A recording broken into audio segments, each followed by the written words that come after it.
আজকে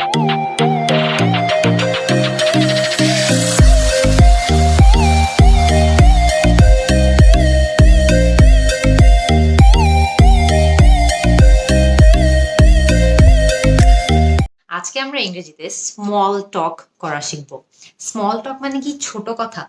না, স্মল টক মানে হচ্ছে স্বল্প কথাবার্তা, যেটা আমাদেরকে মূলত কনভারসেশন কন্টিনিউ করতে সাহায্য করে বা আলাপ আলোচনা চালিয়ে যেতে সাহায্য করে। অনেক সময় এরকম হয় না যে দুইজন আপনারা আছেন হয়তো বা কিছু নিয়ে কথা বলছেন, কিন্তু এক পর্যায়ে গিয়ে বুঝছেন না যে আচ্ছা আর কি বলা যায়, আর তো কিছু মাথায় আসছে না আমার। তো সেই সময় কিন্তু আমরা স্মল টক করতে পারি, যেটা আসলে স্পেসিফিক কোনো কিছু নিয়ে হয় না, কিন্তু আমাদের ওই আলোচনাটা চালিয়ে যেতে একটা কমফোর্টেবল সিচুয়েশন তৈরি করে দেয় বা আলোচনাটা চালিয়ে যেতে সাহায্য করে।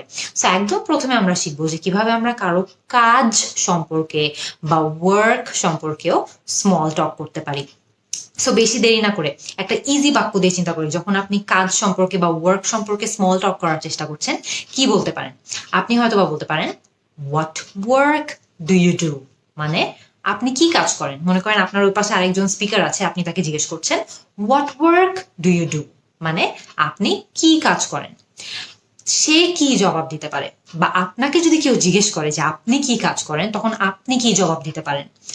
I am a dash, I am a teacher, আমি একজন teacher. I am a nurse, আমি একজন nurse. I am a doctor, আমি একজন ডক্টর। সো এখানে খেয়াল করে দেখবেন আপনি যেই পেশায় আছেন সেটার কথা এখানে বসিয়ে দিলেই হচ্ছে, কিন্তু এতে করে কিন্তু আপনার কনভারসেশনটা আরেকটু আগাচ্ছে বা আপনার কথাবার্তাটা বা আলোচনাটা আরেকটু আগাচ্ছে। মনে করেন অনেক সময় আমরা মনে করি এই what work do you do অথবা I am a teacher, nurse ইত্যাদি এই ধরনের কথা বলার পর আমরা অনেক সময় খুঁজে পাই না যাচ্ছা আর কি বলা যায়। এর পরেও কিন্তু আলোচনা চালিয়ে যেতে পারি আমরা। কিভাবে? What motivated you to become a dash, what motivated you to become a teacher, মানে আপনি টিচার হওয়ার প্রতি আগ্রহী হলেন কেন? What motivated you to become a nurse, আপনি নার্স হওয়ার প্রতি আগ্রহী কেন হলেন? What motivated you to become a doctor, আপনি ডাক্তার হওয়ার প্রতি কেন আগ্রহী হলেন? সো এই হোয়াট মোটিভেটেড ইউ, এটা মানে হলো যে আপনি কেন এই পেশার দিকে আগ্রহী হলেন, এটা নিয়ে আমাকে একটু বলুন। যখন আপনাকে কেউ এটা জিজ্ঞেস করবে, আপনার মতো জবাব দিতে হবে, তাই না? আপনি যেই জবাবটা দিবেন সেটা দিয়েও কিন্তু আপনি কথাবার্তা বা আলোচনাকে আরেকটু আগাতে পারেন। কিভাবে? I became a dash because I enjoy dash. I became a nurse because I enjoy helping people. আমি নার্স হয়েছি কারণ আমার মানুষজনকে সাহায্য করতে ভালো লাগে। I became a teacher because I enjoy teaching. যে আমার মানুষজনকে পড়াতে অনেক ভালো লাগে, এই কারণে আমি টিচার হয়েছি। I became a doctor because I enjoy helping people. আমি মানুষজনের সেবা করতে পছন্দ করি, এই কারণে আমি একজন ডাক্তার হয়েছি। তো যখন আপনাকে কেউ এই প্রশ্নটা জিজ্ঞেস করবে যে আপনি কি কারণে একটা নির্দিষ্ট পেশার প্রতি হয়তো বা আগ্রহী হয়েছেন, তখন কিন্তু আপনি সহজেই এই বাক্যের স্ট্রাকচারটা ইউজ করতে পারেন যে I became a dash because I enjoy dash, যে আমি এটা হয়েছি কারণ আমার এই ধরনের কাজ করতে অনেক ভালো লাগে। বাক্যের পুরো স্ট্রাকচার কিন্তু সেম থাকছে, জাস্ট ব্ল্যাঙ্কে আপনি আপনার অনুযায়ী শব্দগুলো বসিয়ে দেন। এর পরেও কিন্তু কাজ সম্পর্কে আরো অনেক স্মল টক করা সম্ভব। কিভাবে? What was your first ever job, যে আপনার সর্বপ্রথম চাকরি কি ছিল। এটা কিন্তু খুবই ইন্টারেস্টিং এবং একটা মজাদার টপিক অফ কনভারসেশন হতে পারে যে আপনার প্রথম জবটা কি ছিল। আমাদের অনেকজনের কিন্তু অনেক ধরনের মেমোরি থাকে, ভালো ভালো মেমোরি থাকে regarding our first ever job. আপনি কিন্তু এই প্রশ্নটাও করতে পারেন যে what was your first ever job. এর জবাবে হয়তো বা আপনাকে যদি এটা জিজ্ঞেস করা হয়, তখন কিন্তু আপনি এর জবাবেও অনেক কিছু বলতে পারেন। In my first job I dash, in my first job I waited tables, মানে আমি আমার একদম সর্বপ্রথম চাকরিতে হয়তো আমি একজন ওয়েটার ছিলাম, আমি রেস্টুরেন্টে ওয়েটার হিসেবে কাজ করেছি। হয়তো আপনি এটাও বলতে পারেন in my first job I taught children in a school, যে আমি আমার ফার্স্ট এভার চাকরিতে একটা স্কুলে ছোট বাচ্চাদের পড়িয়েছি। সো খেয়াল করে দেখবেন আপনার ক্ষেত্রে আপনার ফার্স্ট জব যেটা ছিল সেটার কথাই কিন্তু ব্ল্যাঙ্কে বসিয়ে দিলে আপনি আরো অনেকক্ষণ চাকরি নিয়েও স্মল টক করতে পারবেন। আপনারা কি জানেন যে খাবার নিয়ে বা ফুড নিয়েও স্মল টক করা সম্ভব? সম্ভব। আমরা আজকে দুটা বাক্য শিখবো, যে দুটা বাক্যের মাধ্যমে আপনারা দেখতে পারবেন যে ফুড নিয়ে বা খাবার নিয়েও অনেকক্ষণ স্মল টক করা যায়। কিভাবে? Do you know any good dash restaurants around here? Do you know any good Thai restaurants around here? যে আপনার জানা মতে কি এখানে আশেপাশে কোথাও কোনো ভালো থাই রেস্টুরেন্ট আছে? Do you know any good Indian restaurants around here? যে আপনার জানা মতে এখানে কি কোনো ভালো ইন্ডিয়ান রেস্টুরেন্ট আছে? আপনি থাই বলতে পারেন, ইন্ডিয়ান বলতে পারেন, কোরিয়ান বলতে পারেন, চাইনিজ বলতে পারেন। যেই ধরনের রেস্টুরেন্ট সম্পর্কে জানতে চাচ্ছেন স্মল টক করে, সেই ধরনের রেস্টুরেন্টের কথাটা ব্ল্যাঙ্কে বসিয়ে দিলেই কিন্তু আপনার বাক্যটা তৈরি হয়ে যাচ্ছে, আর কোনো কিছু কিন্তু বাক্যে পাল্টাচ্ছে না।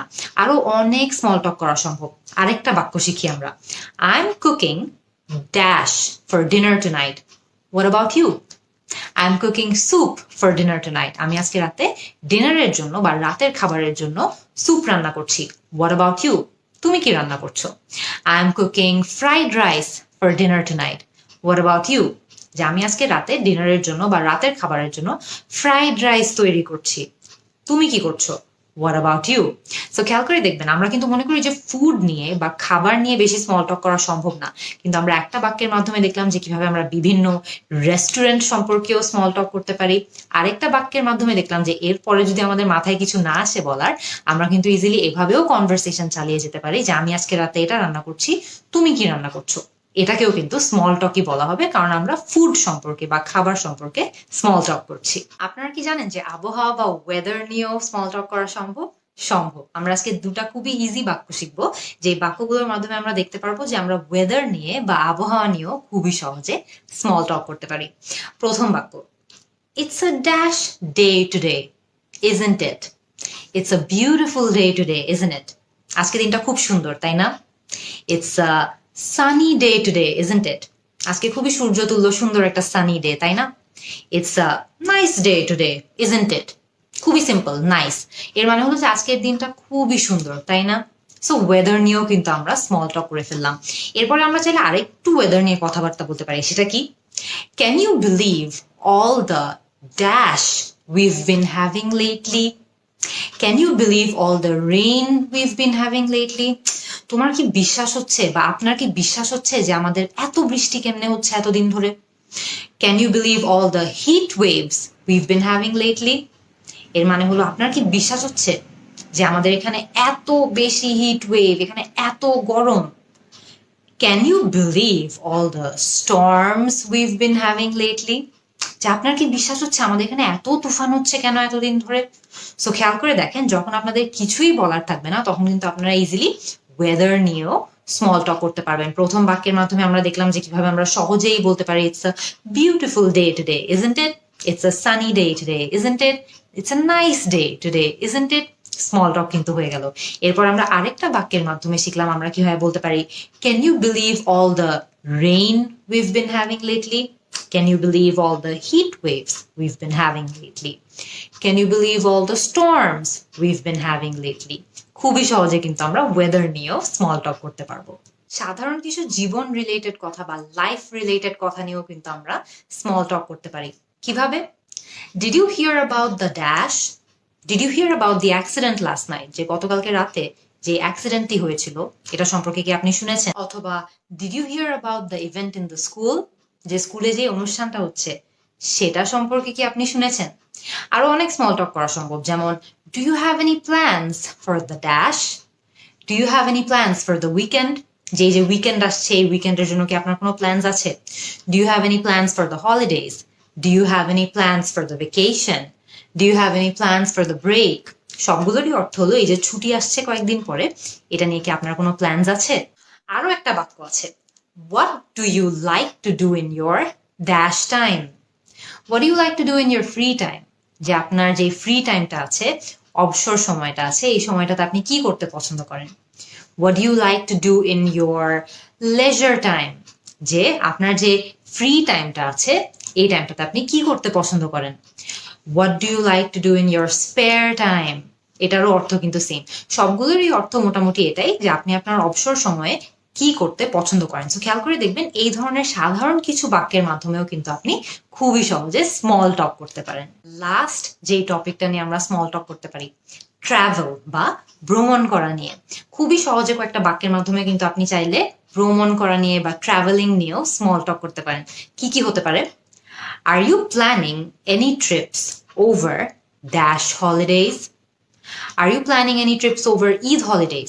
এই যে ঈদের ছুটি আসছে, এখানে কি আপনি কোথাও ঘুরতে যাচ্ছেন? Are you planning any trips over summer holidays? এই যে গ্রীষ্মকালের ছুটি আসছে, আপনি কি কোথাও যাচ্ছেন বা কোনো ট্রিপ প্ল্যান করছেন? Are you planning any trips over winter holidays? শীতকালের যে ছুটি আসছে, আপনি কি এই ছুটিতে কোথাও যাচ্ছেন ঘুরতে? সো খেয়াল করে দেখবেন আপনি কিন্তু যে কোনো শব্দ বসিয়ে দিতে পারেন ব্ল্যাঙ্কে, বাক্যের পুরো সেন্টেন্স মানে পুরো সেন্টেন্সের স্ট্রাকচারটা কিন্তু আপনার একদমই সেম থাকছে, আর কিছুই কিন্তু চেঞ্জ হচ্ছে না। আরো অনেকগুলো বাক্যের মাধ্যমে কিন্তু ট্রাভেল নিয়ে আমরা স্মল টক করতে পারি। যেমন I just returned from a trip to dash. Have you been there? যে আমি একটা জায়গা থেকে মাত্র ট্রিপ একটা শেষ করে এসেছি বা ভ্রমণ করে এসেছি, ট্রাভেল করে এসেছি, আপনি কি সেখানে গিয়েছেন? এখানে ড্যাশে কিন্তু আপনি যেখান থেকে ঘুরে এসেছেন সেই জায়গাটার নাম বসিয়ে দিলেই হচ্ছে। যেমন I just returned from a trip to India. Have you been there? বা have you ever been there? I just returned from a trip to Thailand. Have you ever been there? যে আমি মাত্র থাইল্যান্ড থেকে ঘুরে এসেছি, আমি মাত্র India থেকে ঘুরে এসেছি, আপনি কি কখনো গিয়েছেন এখানে? সো এই ধরনের বাক্য নিয়েও কিন্তু আপনি স্মল টক করতে পারেন। আরেকটা বাক্যের মাধ্যমে কিন্তু আপনি চাইলে ট্রাভেল নিয়ে বা ভ্রমণ করা নিয়ে স্মল টক করতে পারেন। সেই বাক্যটা কি? You went to dash last year, didn't you? I'm thinking of a trip there. Do you have any recommendations? এর মানে হলো যে মনে করেন আপনি যার সঙ্গে কথা বলছেন সে হয়তো বা কোথাও ভ্রমণ করতে গিয়েছিল, কোথাও ট্রাভেল করতে গিয়েছিল আগে, এবং সেই একই জায়গায় আপনিও যাওয়ার কথা ভাবছেন বা চিন্তা করছেন এবং তার থেকে রেকমেন্ডেশনস চাচ্ছেন যে ওই জায়গাটাতে গেলে বা ওই দেশটাতে গেলে আপনার কি কি করা উচিত। সো তখন কিন্তু আপনি ইজিলি চাইলে এই বাক্যটা ইউজ করতে পারেন, ড্যাশে জাস্ট জায়গাটার নাম বসিয়ে দিবেন। মনে করেন you went to India last year, didn't you? I am thinking of a trip there. Do you have any recommendations? যে আপনি গত বছর ইন্ডিয়া গিয়েছিলেন তাই না? আমিও ভাবছি যে আমি সেখানে যাব। আপনার কি কোনো রেকমেন্ডেশনস আছে যে আমার ইন্ডিয়া গেলে কি কি করা উচিত? এখানে ড্যাশে আমি ইন্ডিয়া বসাতে পারি, থাইল্যান্ড বসাতে পারি, নেপাল বসাতে পারি, সাউথ কোরিয়া বসাতে পারি, ভুটান বসাতে পারি, অনেক ধরনের সব ধরনের দেশের নামে কিন্তু আমি এখানে বসাতে পারি, কিন্তু আমার অর্থটা কিন্তু সেমই রয়ে যাচ্ছে। সো আজকে কিছু ইজি ইজি বাক্যের মাধ্যমে আমরা শিখলাম যে কিভাবে অনেক অনেক অনেকগুলো টপিক নিয়ে আমরা চাইলে স্মল টক করতে পারি। স্মল টক মানে কি? এমন এমন কিছু বাক্য, এমন এমন কিছু কথাবার্তা যেগুলো আমাদেরকে আলোচনা বা কথাবার্তা চালিয়ে যেতে সাহায্য করে যখন আমরা অন্য কোনো কিছু নিয়ে কথা বলার হয়তো বা খুঁজে পাই না। আপনারা আমাকে কমেন্ট সেকশনে জানান তো আর কি কি জিনিস নিয়ে আপনারা সাধারণত স্মল টক করেন। আমি আপনাদের সবার অ্যান্সারের অপেক্ষায় থাকবো। See you in the next class.